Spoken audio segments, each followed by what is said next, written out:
Posani కృష్ణమురళినైతే present Kurnool నుంచి విజయవాడకైతే జైలుకైతే తీసుకురావడం జరుగుతుంది. అంటే అక్కడి నుంచి ఇక్కడికి ట్రాన్స్ఫర్ చేయాల్సిన అవసరం ఏంటి?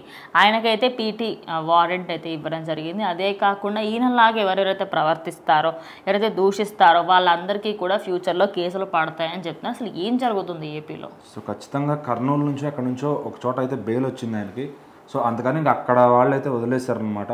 సో తర్వాత నెక్స్ట్ ఎక్కడైతే కేసు ఉందో మళ్ళీ ఆ కోర్టుకు అదే అక్కడ జైలుకి అయితే మళ్ళీ ఆయన షిఫ్ట్ చేయడం జరిగింది. ఎందుకంటే ఇప్పుడు ఈయన ఒక కేసు నుంచి బయటకు వచ్చాడు అనుకోండి, సో ఇంకొక పోలీసులు వాళ్ళు ఛార్జ్షీట్లతో ఆల్రెడీ రెడీగా ఉన్నారనమాట.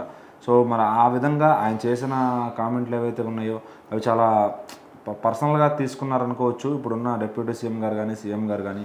ఎందుకంటే ఈరోజు నెక్స్ట్ మినిట్ నుంచి ఎవరైతే సోషల్ మీడియాలో ఆ టీడీపీ వ్యక్తుల్ని, ఎమ్మెల్యేలని, మంత్రుల్ని కానీ అట్లానే సినిమా సెలబ్రిటీల గురించి మంచు విష్ణు గారు చూసుకుంటున్నారు.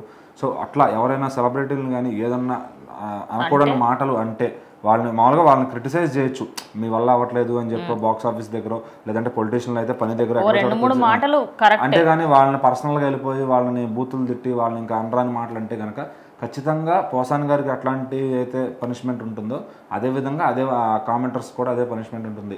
ఒక లిమిట్ వరకు చేయొచ్చు. వాళ్ళు చూసిన లైట్గా తీసుకుని మన గురించి పబ్లిక్ ఇలా అనుకుంటున్నారు అన్న వాళ్ళు వదిలేస్తారు. కానీ ఏంటంటే పర్సనల్గా వెళ్ళి ఇష్టం వచ్చినట్టు మాటలు అనేసి పవన్ కళ్యాణ్ కానీ ఆయన ఫ్యామిలీని కానీ చంద్రబాబుని కానీ ఆయన ఫ్యామిలీని కానీ సో పర్సనల్గా ఎవరినన్నా టార్గెట్ చేసి తిట్టినట్టయితే కనుక వాళ్ళని ఖచ్చితంగా తీసుకుని అది సైబర్ క్రైమ్ కింద అంటగట్టి వాళ్ళనైతే ఇదే విధంగా అయితే చేయబోతున్నారు అనమాట. సో ఇక్కడ పోసాని గారికి ఏంటంటే కొంత ఒక జైలు నుంచి రిలీఫ్ దొరికింది అనుకోవచ్చు.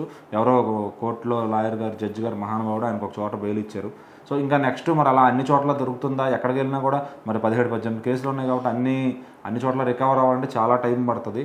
సో మరి అదంతా కూడా పవన్ కళ్యాణ్ గారు ఆలోచించి ఆయన కేసులన్నీ వెనక్కి తీసుకోమని వాళ్ళు ఎవరైతే పెట్టారో వాళ్ళకి చెప్తే తప్ప ఆ కేసులన్నీ కూడా వెనక్కి రావన్నమాట.